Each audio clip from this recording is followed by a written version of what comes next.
Good morning. It's good to see everyone. Looks like we have all come back from our holidays. Okay, last week, through Micah chapters 1 to 3, Wee Kiong challenged all of us to live out authentic faith in our everyday lives.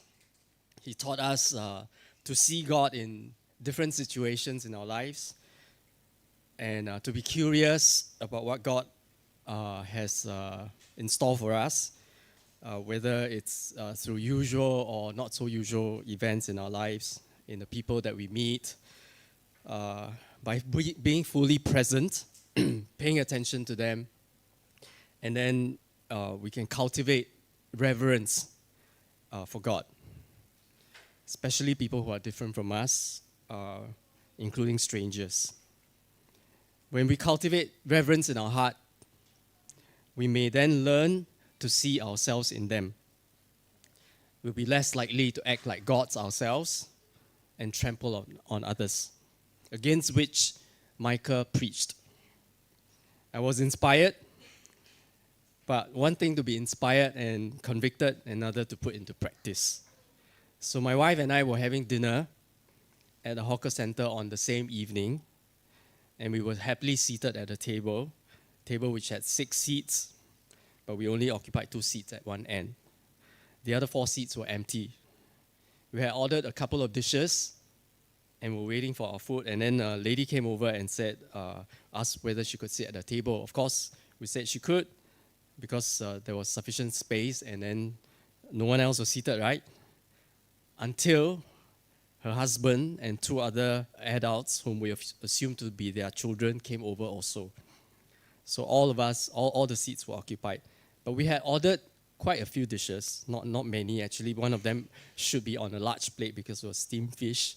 So because we were afraid that, our food would spill over to their side of the table, so we decided to move, but not without a little grudge in our hearts because we were seated first. And then their food arrived.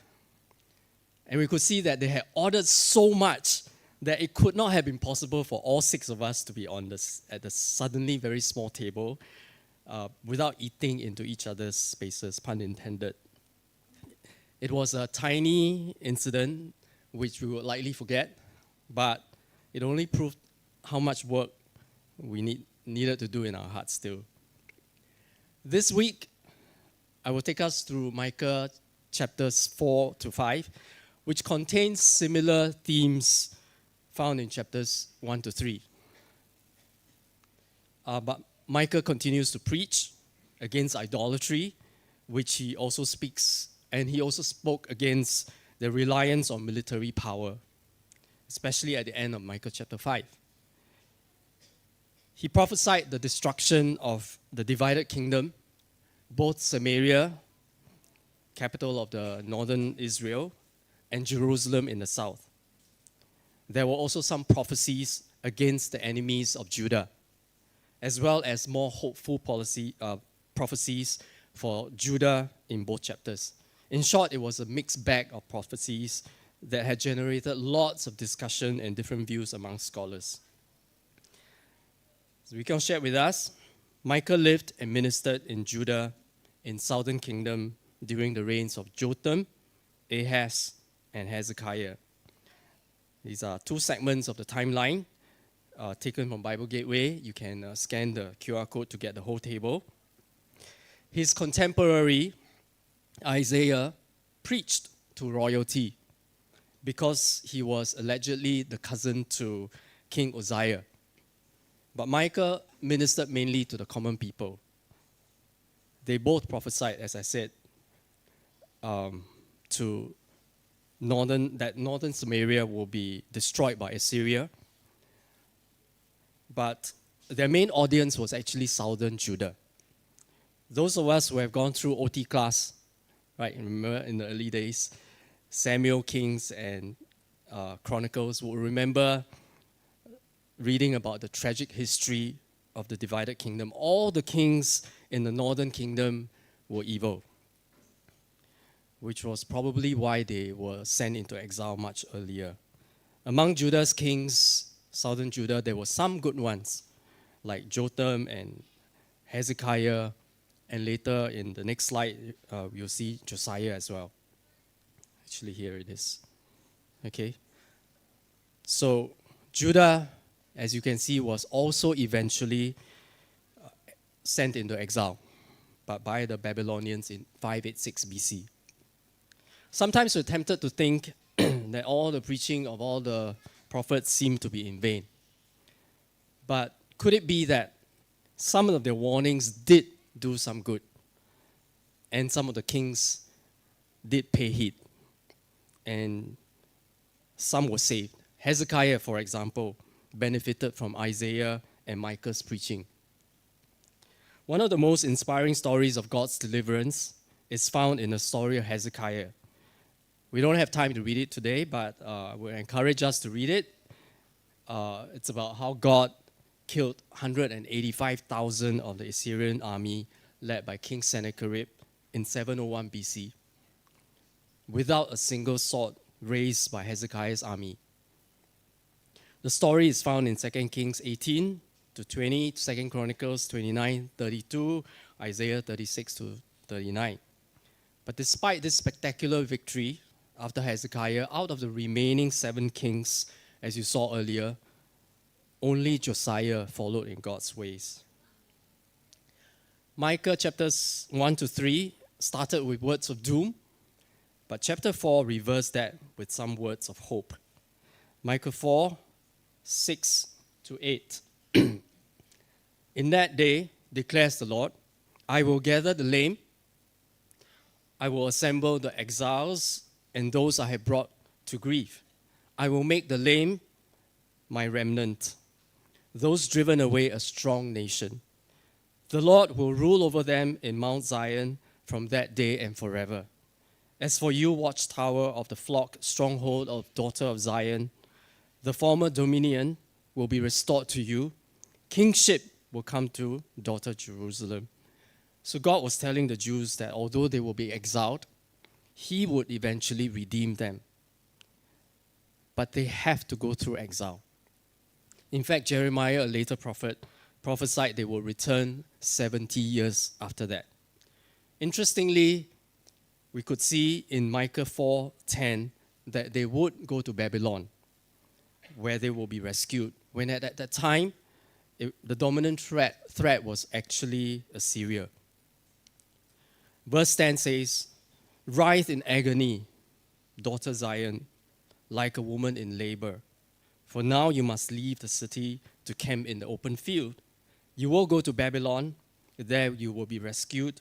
There the Lord will redeem you out of the hand of your enemies. It was clear that God's story for the Jews did not end there.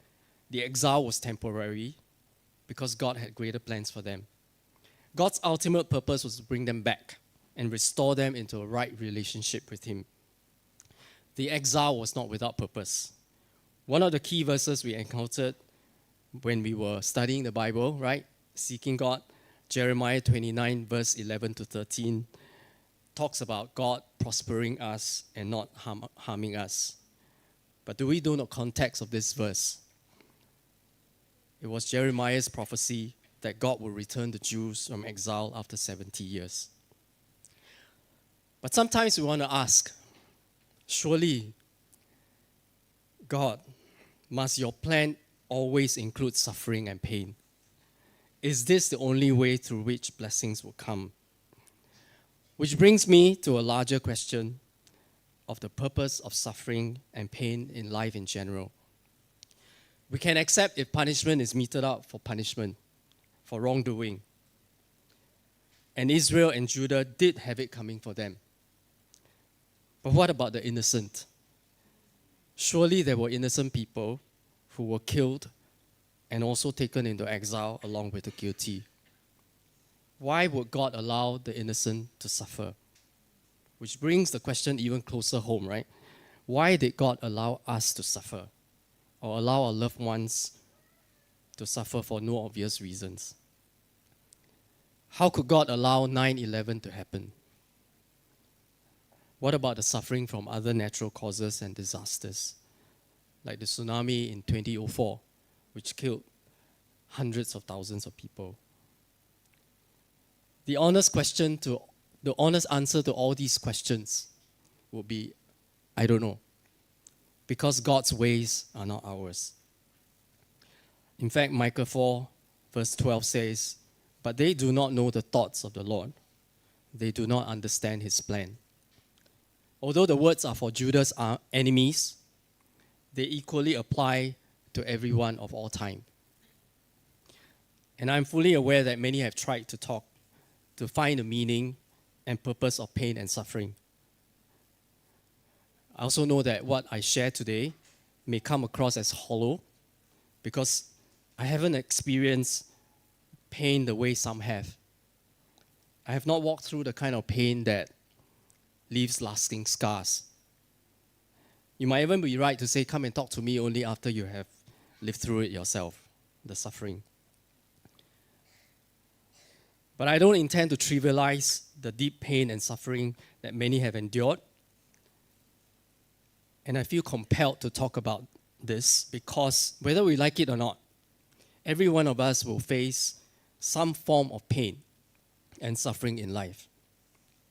So we owe it to ourselves to reflect honestly and carefully on this reality. Perhaps the best place to begin is with Jesus. He suffered more than most ever will, despite being completely innocent. That alone gives him authority to speak into our suffering.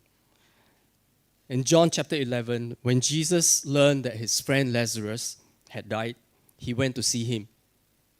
As he stood before the tomb, fully aware that he was about to raise Lazarus from the dead, the Bible tells us that Jesus was deeply moved in spirit and he wept. If I were in his place, knowing what was about to happen, I'm not sure I would have cried. But Jesus did. And that tells us something profound. Some have suggested that Jesus' deep emotion in that moment was more than sorrow. It was something closer to anger, a raw response that rose from deep within him. He wept not just out of compassion, but because he felt in full measure the anguish Lazarus endured in his final days. Death, the great destroyer of all that is good and life-giving, stood in direct opposition to everything God desires for us.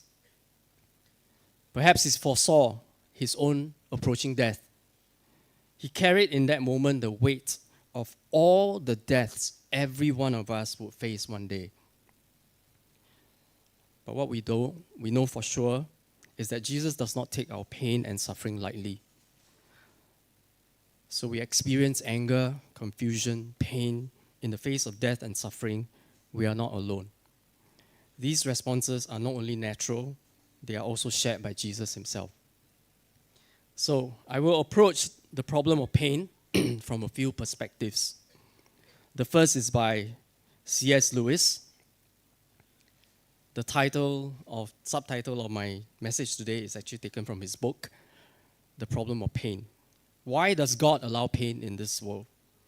C.S. Lewis starts by laying out the common accusation. If God were good, he would wish to make his creatures perfectly happy. And if God were almighty, he would be able to do what he wished.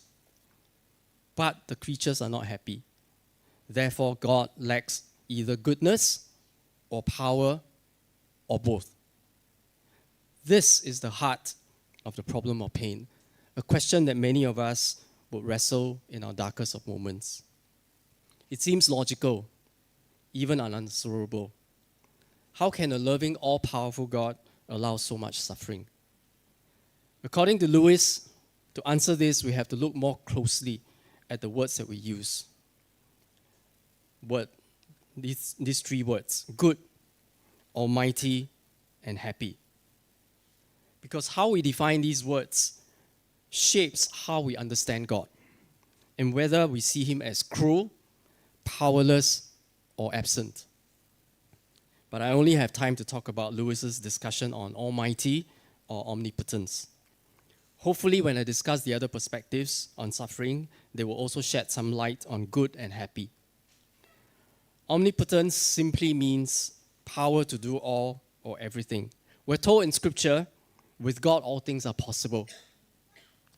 And it's usually followed by the protest, but I thought God was supposed to be able to do anything, meaning remove all pain and suffering from this world,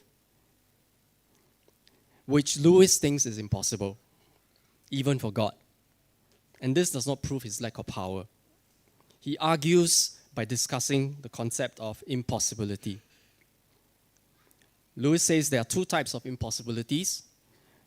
The first is relative, and the second is intrinsic or absolute impossibility. Relative impossibility is one that can become a possibility if we change a condition. He gave the example of him the impossibility of him seeing a street that has been blocked by a building from where he was seated as he was writing this. Unless he goes into a building, goes up a building tall enough to overlook the intervening building, then it becomes a possibility for him to see the street. The unless makes this impossibility possible, so that's why it's relative. The second impossibility is absolute impossibility.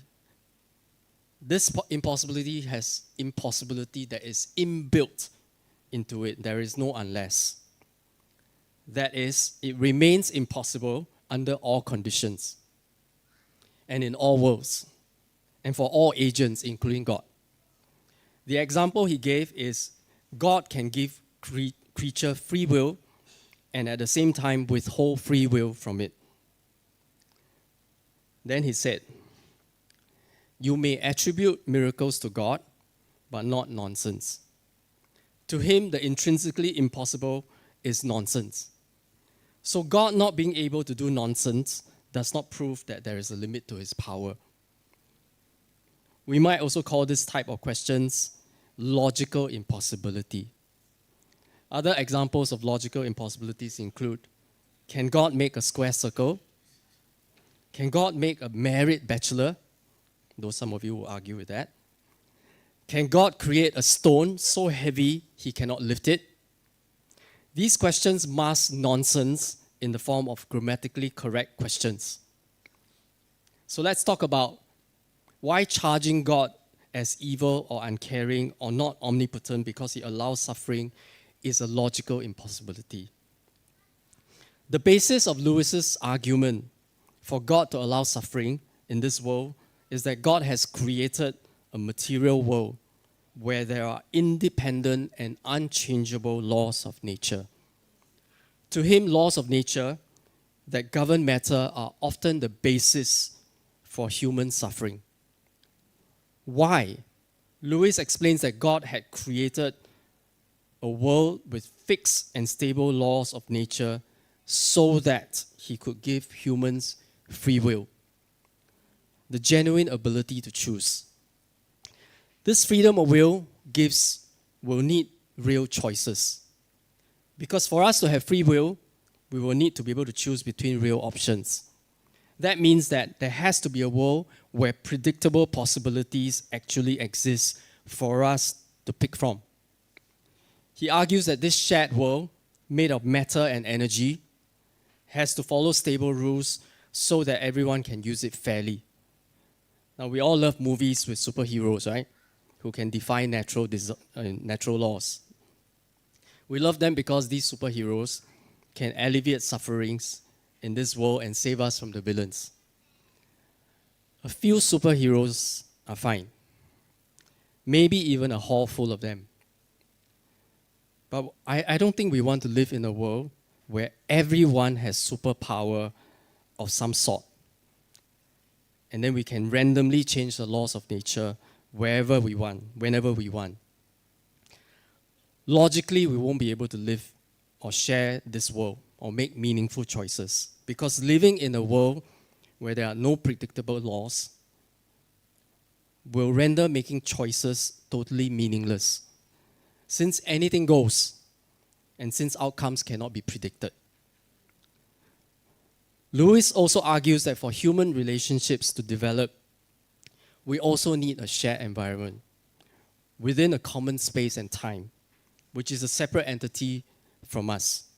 In this shared world, we can learn to interact and understand and respond to each other.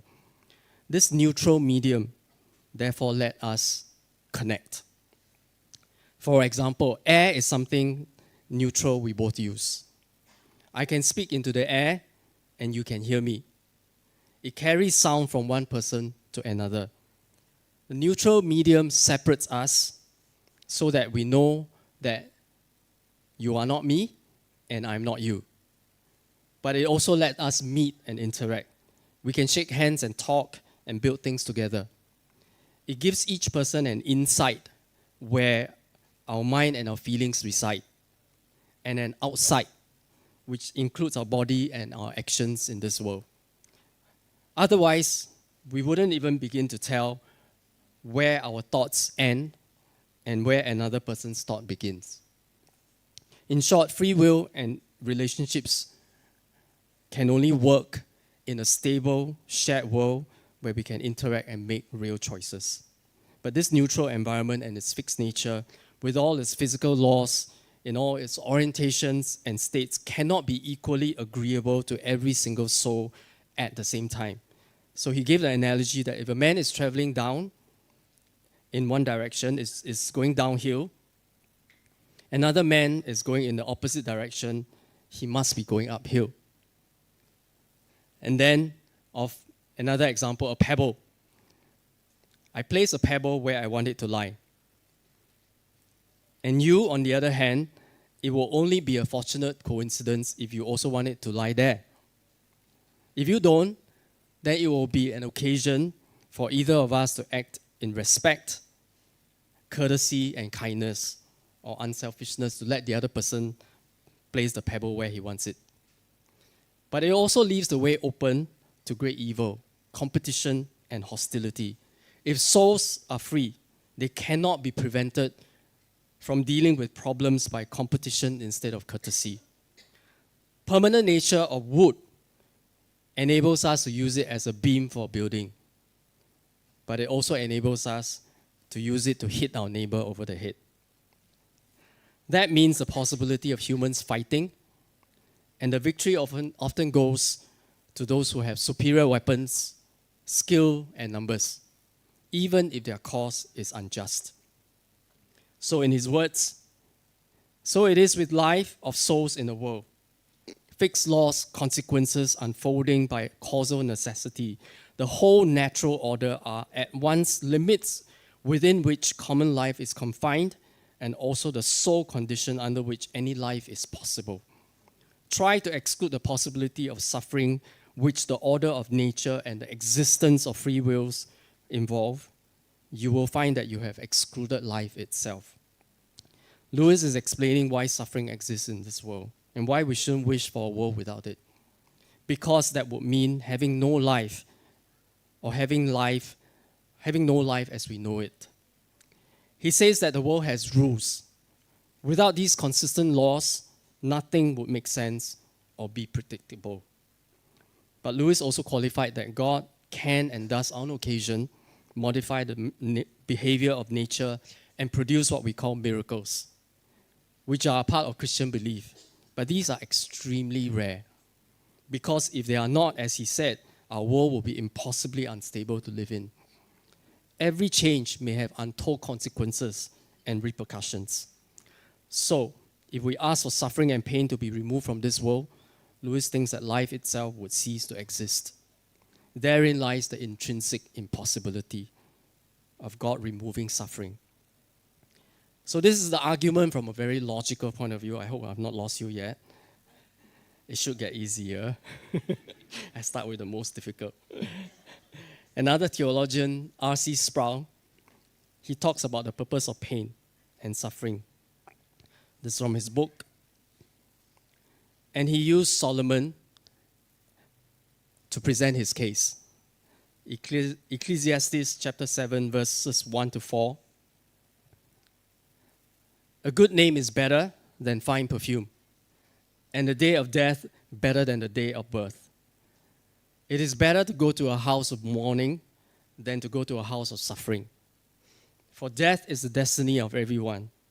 The living should take this to heart. Frustration is better than laughter because a sad face is good for the heart. The heart of the wise is in the house of mourning, but the heart of fools is in the house of pleasure. What a depressing passage. But let's dive in. Why is the day of death better than the day of birth? We celebrate birthdays with lots of laughter and fun, but we mourn during death anniversaries. I used to think that Solomon is really, really pessimistic. Okay, maybe he's seen everything under the sun. So at the end of his life, he perceives everything as meaningless. But if we consider how a person lives his life on the day of death, it may very well give us many meaningful lessons, whether the person lived a good life or not. Also, Solomon clarifies that when we consider that death comes to us all, we will not live lives as if we have time unlimited. In a sense, we do have forever after we die, but it may be too late to change whatever that forever looks like anymore. Why is it better to go to a house of mourning than to go to a house of feasting? And why is frustration better than laughter? Because we prefer to go to parties, but we can only have fun, kick back, and have a good time. Parties don't change our lives or character. Certainly there's a time to laugh and dance and celebrate, as Solomon also says in the same book. But how much do we learn in those circumstances? Times of joy may be good, and the Bible does say also in Proverbs that laughter is good medicine for the soul. But when we go to a house of mourning, we go into an environment where our hearts are usually sober, and that provides fertile soil for wisdom and truth. It may be that only through suffering, pain, and grief which invades our lives that we begin to direct our thinking towards the things of God in any significant ways. Laughter is good, but sorrow is better. C.S. Lewis also says in The Problem of Pain, God whispers to us in our pleasures, speaks to us in our conscience, but shouts in our pain. It is his megaphone to rouse a deaf world. He also says the human spirit will not even begin to surrender self-will as long as all seems to be well with it. Lewis says that self-will and pride is the root of all evil, and hence the pain that we inflict upon other human beings. When we don't surrender self-will to submit to God's will, pain will inevitably multiply. But to break this self-will, it will also involve some pain. Then Sproul brings our attention to verses 13 and 14 of the same chapter. Consider what God has done. Who can straighten what he has made crooked? When times are good, be happy, but when times are bad, consider this. God has made the one as well as the other. Therefore, no one can discover anything about their future. So consider the work of God. Solomon is challenging us to not simply observe God's work, but to think deeply about what God has done. His handiwork is everywhere, but we need to do more than just simply look at it. We need to consider, evaluate, seek his meaning to arrive at some kind of understanding. We want to come to a better understanding of the character and the nature of God. When Solomon observed that God has made something crooked, he realizes that no one can straighten it. Of course, we can straighten many physical things in the natural world, but we must also admit that there are many crooked things that are often irreversibly broken and beyond repair. Isn't this about God's sovereignty? Verse 14 reminds us that both good and bad times come from God, and we are called to reflect on both.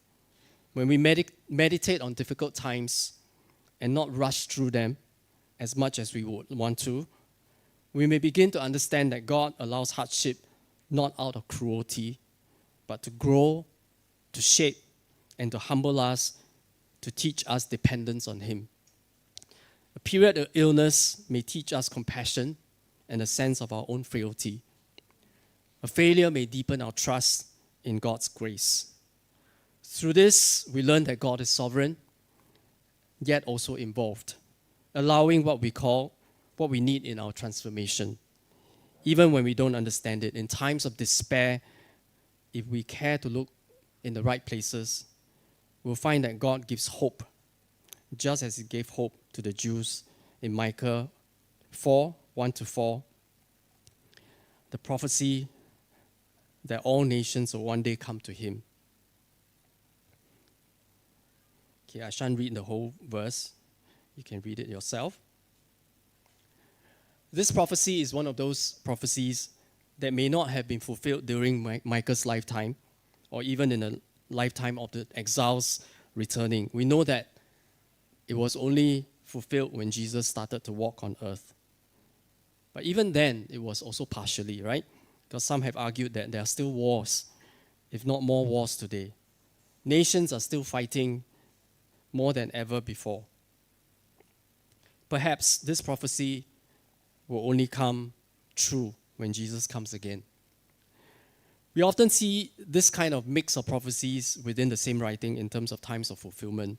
In the same passage, we can find different prophecies that can be fulfilled at different times. Some in the near future and some like maybe hundreds of years later.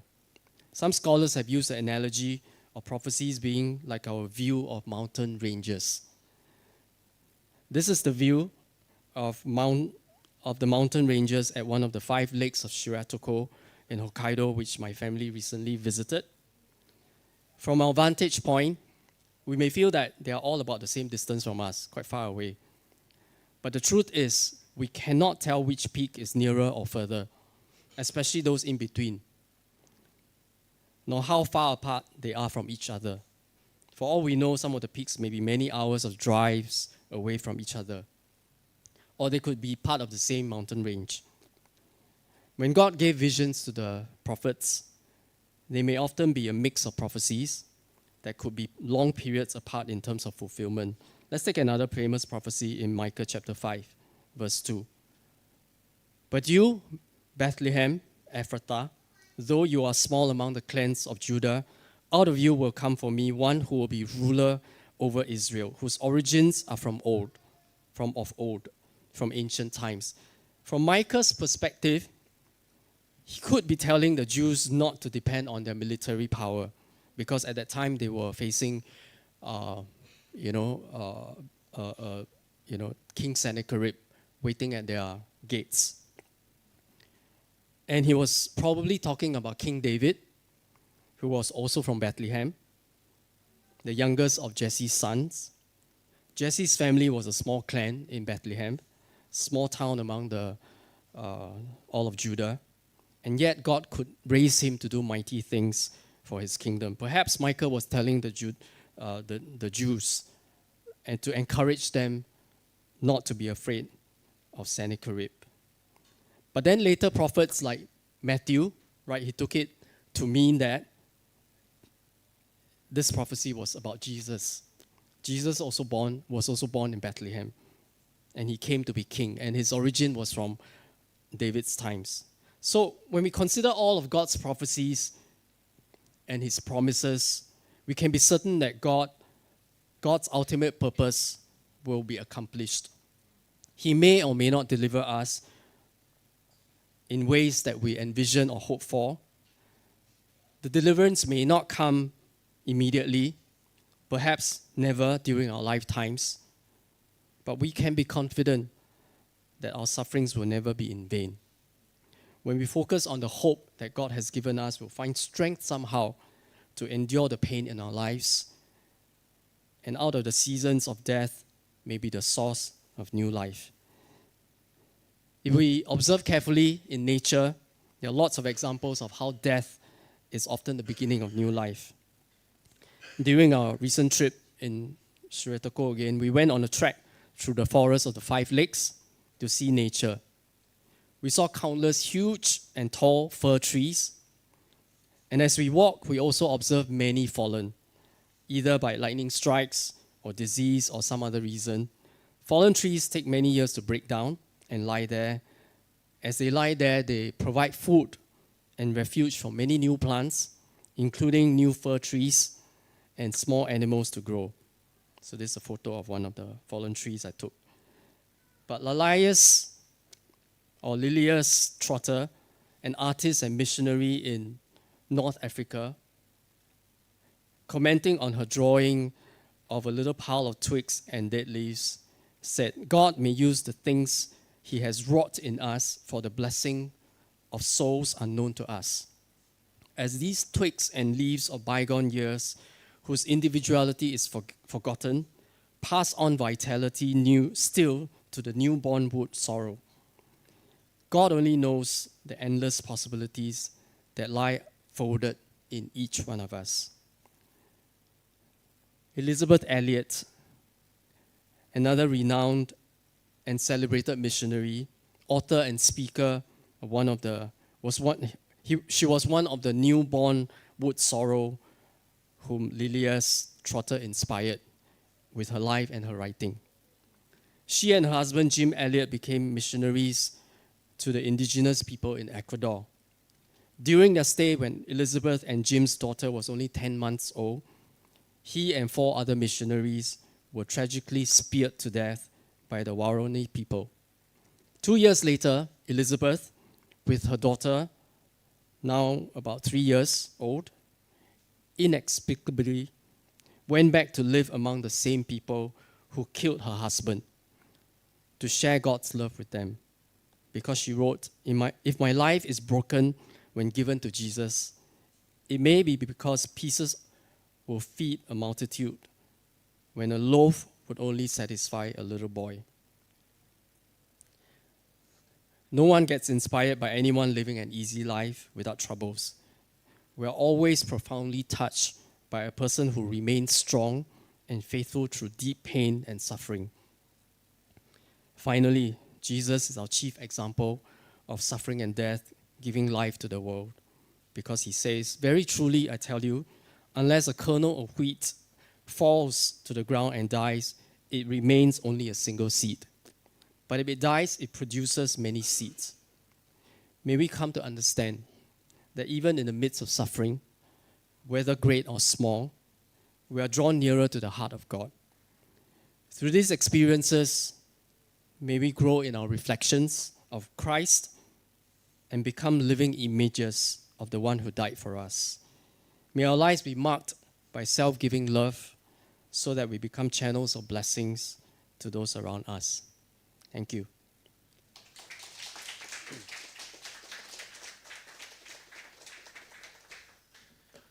Thank you, Chee Wan.